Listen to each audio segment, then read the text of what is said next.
Kwa majina naitwa Emmanuel Zablon, ni mtaalamu wa teknolojia. Nikizungumzia kwa haraka faida za kutumia teknolojia.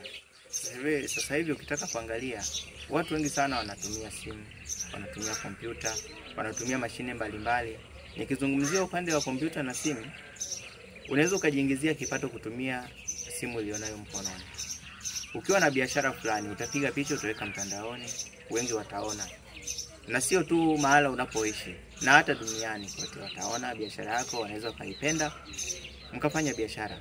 Kompyuta unaweza ukadesign, mfano au ma content creator, ukadesign artwork yoyote ile kama una uzoefu. Hata kama una uzoefu kujifunza, unaweza kujifunza kupitia YouTube.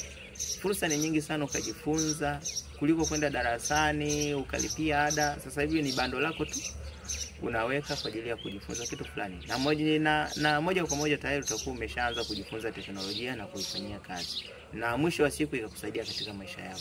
Kwa hiyo faida kubwa sana kutumia teknolojia ni kujiingizia kipato. Badala ya kuajiriwa, mwisho wa siku unajiajiri na unajipatia manufaa makubwa sana kupitia teknolojia. Asante.